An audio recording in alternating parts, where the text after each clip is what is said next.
Hello students. आज हम behavioural genetics का एक बहुत ही क्लासिक और इंटरेस्टिंग एक्सपेरिमेंट डिस्कस करेंगे। स्क्रीन पर ध्यान दीजिए। आज का हमारा टॉपिक है genetic basis of behaviour in Honey बीज।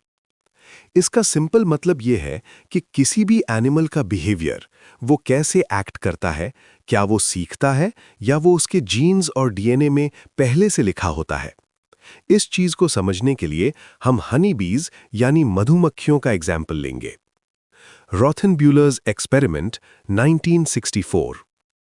सबसे पहले साइंटिस्ट का नाम और ईयर नोट कर लीजिए।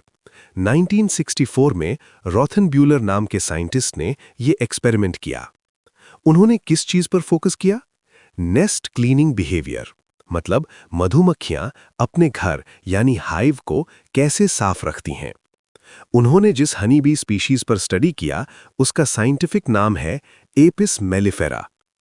अब आप सोचेंगे कि सफाई करना इतना इंपॉर्टेंट क्यों है। देखिए, स्लाइड में एक बीमारी का नाम लिखा है, अमेरिकन फाउल ब्रूड।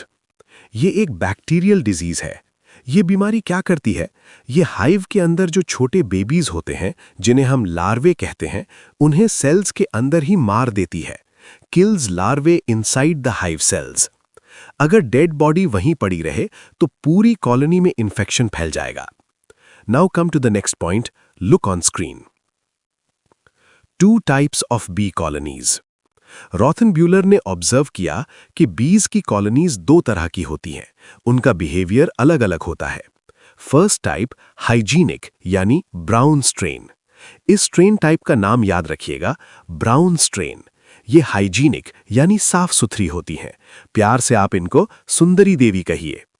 इनका बिहेवियर बहुत स्मार्ट होता है। ये 3 स्टेप्स फॉलो करती हैं। पहले ये डिटेक्ट कर लेती हैं कि लार्वे मर चुका है। फिर ये वैक्स सेल का ढक्कन यानी कैप खोलती हैं, अनकैप्स द वैक्स सेल, और फाइनली उस डेड बॉडी को उठाकर बाहर फेंक देती हैं, रिमूव द डेड बॉडी। इसका फायदा क्या हुआ? This prevents the spread of disease, क्योंकि दोस्तों डेड बॉडी गई तो बैक्टीरिया भी गया। सेकेंड टाइप अनहाइजीनिक बीज, जिनका स्ट्रेन नेम है वैनस्कॉय स्ट्रेन। ये थोड़ी लेजी होती हैं। ये क्या करती हैं? These bees leave the dead larvae inside the cells. ये ना तो सेल को खोलती हैं और ना ही डेड बॉडी को हटाती हैं। इसका नुकसान ये होता है कि बैक्टीरियल इन्फेक्टेड डेड बॉडी वहीं रहता है और देखते ही देखते पूरा हाइव बीमार हो जाता है। इस स्ट्रेन को आप इग्नोरी देवी कहिए। कंक्लूजन। तो मित्रों, हमने ये देखा कि सफाई करना यानी हाइजीनिक बिहेवियर और सफाई ना करना यानी अनहाइजीनिक बिहेवियर वाली 2 टाइप्स की बीज होती हैं। और हम आगे देखेंगे कि ये बिहेवियर बीज के जीन्स कंट्रोल करते हैं। ब्राउन स्ट्रेन यानी हाइजीनिक स्ट्रेन बीज के पास क्लीनिंग वाले जीन्स होती हैं और वैनस्कॉय यानी अनहाइजीनिक स्ट्रेन बीज के पास क्लीनिंग वाली जीन नहीं होती है। दोस्तों याद रखना, तुम तो एक को सुंदरी देवी और दूसरी को इग्नोरी देवी बोला करो। अब थोड़ा आगे चलते हैं। रॉथनब्यूलर ने हनी बीज के बिहेवियर को स्टडी किया और एक बहुत इंपॉर्टेंट चीज नोटिस की। उन्होंने देखा कि नेस्ट क्लीनिंग यानी हाइव की सफाई करना कोई एक सिंगल और सिंपल काम नहीं है। हम अक्सर सोचते हैं कि सफाई करना मतलब बस गंदगी हटा देना, राइट? लेकिन हनी बीज में ये प्रोसेस जेनेटिक लेवल पर 2 अलग-अलग स्टेप्स होते हैं। अगर इनमें से एक भी स्टेप मिस हुआ तो सफाई पूरी नहीं होगी। Step 1 uncapping and second 2 removing. Let's discuss one by one. The very first one is uncapping, means opening the wax seal or cap of the hive cells. तो पहला स्टेप है अनकैपिंग। देखो, कैप का मतलब होता है ढक्कन और अनकैप का मतलब ढक्कन खोलना। हनी बीज के हाइव में जो सेल्स होते हैं वो वैक्स मतलब मोम से सील यानी बंद होते हैं। अगर अंदर कोई लार्वा बेबी भी मर गया है तो वो बंद कमरे सील्ड सेल के अंदर है। तो सफाई करने के लिए सबसे पहले उस वैक्स सील को तोड़ना पड़ेगा। इस स्टेप को हम कहते हैं अनकैपिंग। ये बिहेवियर एक स्पेसिफिक जीन कंट्रोल करता है। अगर बी के पास ये जीन नहीं है तो वो सेल को खोल ही नहीं पाएगी। Now come to the second step, that is removing. इसका मतलब होता है pulling the dead larvae out of the hive sales.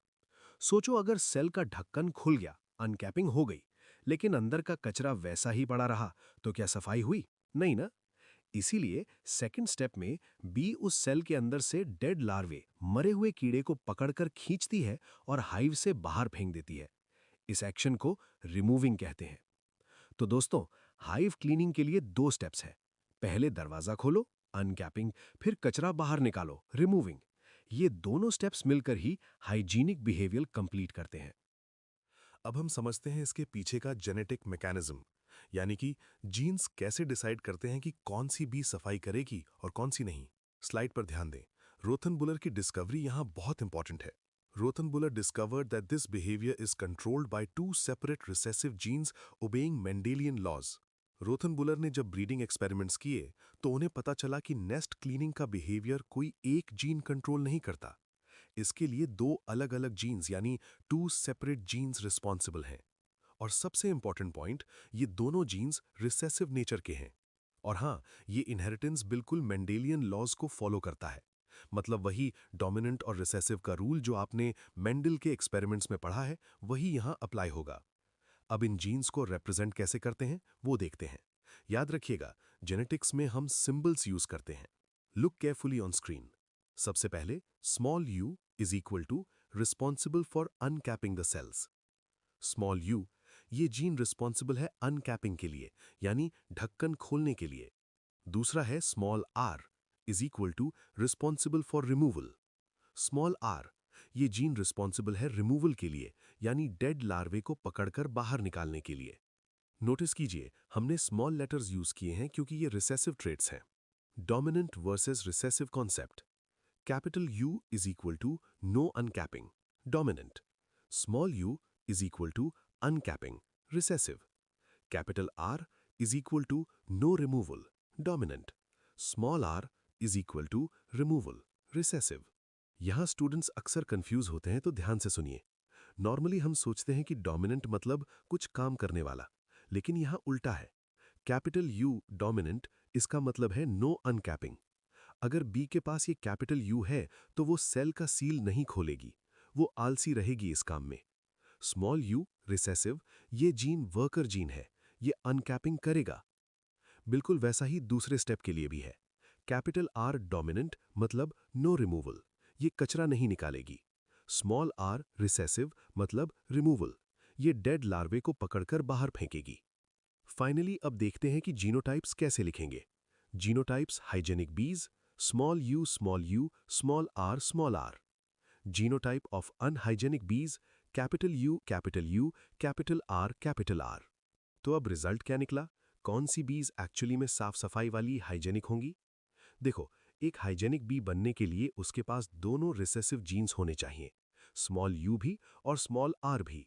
जब genotype small u, small r होगा, तभी वो ढक्कन भी खोलेगी और कचरा भी निकालेगी। दोस्तों, तभी तो मैंने इनका नाम साफ सफाई वाली सुंदरी देवी रखा था। एंड जो बीज गंदी अनहाइजेनिक होती हैं, उनके पास डोमिनेंट जीन्स होते हैं, यानी इनका जीनोटाइप होगा कैपिटल U, कैपिटल R। इन्हें बीमारी या गंदगी से कोई फर्क नहीं पड़ता, ये सफाई नहीं करती हैं। तभी तो दोस्तों मैंने इनका नाम इग्नोरी देवी रखा था। इसका मतलब सफाई करने का कैरेक्टर ट्रेट रिसेसिव है। मैकेनिज्म, इसका मतलब है कि हम ये देखने वाले हैं कि जीन्स कैसे वर्क करते हैं और ट्रेट्स यानी कैरेक्टर्स पेरेंट से नेक्स्ट जनरेशन में कैसे ट्रांसफर होते हैं। अब आप स्लाइड के टॉप पार्ट पर ध्यान दीजिए, जहां लिखा है पेरेंटल जनरेशन। यहां हमारे पास 2 अलग टाइप्स के पेरेंट्स हैं। लेफ्ट साइड में देखिए, कैपिटल U, कैपिटल R। इसके नीचे लिखा है अनहाइजीनिक। नोटिस कीजिए कि यहां लेटर्स कैपिटल हैं। जेनेटिक्स में कैपिटल लेटर्स हमेशा डोमिनल जीन्स को रिप्रेजेंट करते हैं। ये वो बीज हैं जो हाइव की सफाई नहीं करती। राइट साइड में देखिए, स्मॉल u, स्मॉल r। इसके नीचे लिखा है हाइजीनिक। यहां लेटर्स स्मॉल हैं जो रिसेसिव जीन्स होते हैं। ये वो बीज हैं जो सफाई करती हैं। अब जब इन दोनों पेरेंट्स का क्रॉस करवाया जाता है तो हमें मिलती है पहली जनरेशन, फर्स्ट फीलियल जनरेशन, जिसे हम F1 जनरेशन कहते हैं। एरो के नीचे रिजल्ट देखिए, कैपिटल U, कैपिटल R। यहां क्या हुआ? एक कैपिटल U आया पहले पेरेंट से और एक स्मॉल u आया दूसरे पेरेंट से। सेम R के साथ हुआ, लेकिन रिजल्ट क्या लिखा है? अनहाइजीनिक। अब सवाल ये आता है कि जब इसमें हाइजीनिक वाले जीन्स भी हैं तो ये बीज अनहाइजीनिक क्यों हुई? इसका जवाब स्लाइड की लास्ट लाइन में लिखा है, मेरे साथ पढ़िए। All F1Bs are unhygienic because dominant genes mask the cleaning traits. इसका सिंपल मतलब ये है कि जो डोमिनेंट अलील्स यानी कैपिटल यू और कैपिटल आर है वो क्लीनिंग ट्रेट्स यानी सफाई करने वाले कैरेक्टर को मास्क कर दिया यानी छुपा दिया। क्लीनिंग वाले alleles small U and small R recessive होते हैं और dominant alleles capital U and capital R की प्रेजेंस में वो खुद को एक्सप्रेस नहीं कर पाते हैं। इसलिए ऑल्दो क्लीनिंग वाला जीन अंदर प्रेजेंट है लेकिन बाहर दिखने वाला ट्रेट अनहाइजीनिक ही होगा। Now let's discuss back cross. यहां लिखा है cross of F1 generation capital U capital R small R with recessive parent small U small R. इसका मतलब है कि हम F1 जनरेशन की हाइब्रिड बी का क्रॉस उसके रिसेसिव पेरेंट के साथ करवा रहे हैं ताकि हम अलग अलग ट्रेट्स को टेस्ट कर सकें। अब सबसे पहले लेफ्ट साइड में इस टेबल को देखो।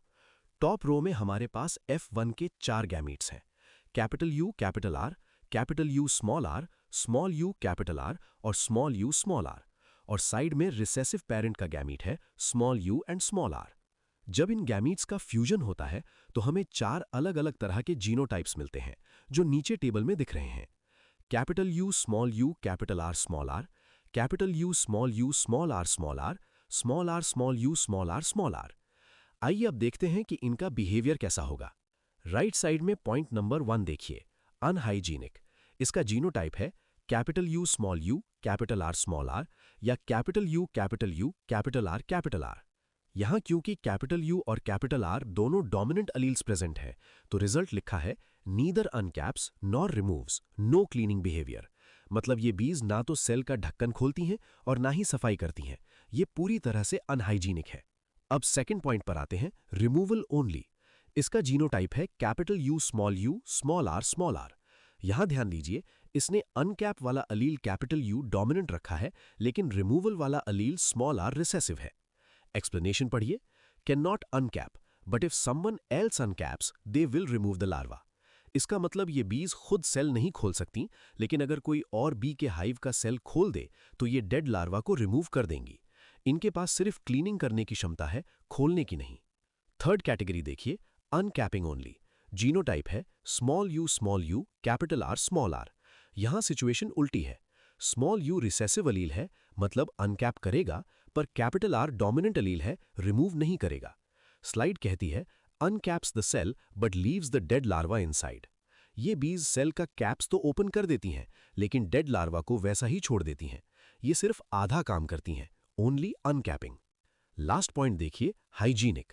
जीनोटाइप है स्मॉल यू स्मॉल आर। यहां दोनों अलील्स रिसेसिव हैं, बिल्कुल रिसेसिव पेरेंट की तरह। रिजल्ट क्या है? Uncaps the cell and removes the dead larva.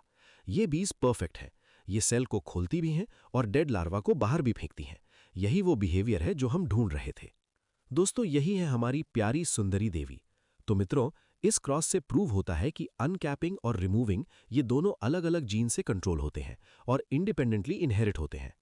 Means inheritance of this cleaning behaviour in honey bee follows Mendelian law of independent assortment. दोस्तों, इतना समझने के बाद अब हम चलते हैं कंक्लूजन पर। सबसे पहला पॉइंट, जीन्स रेगुलेट बिहेवियर।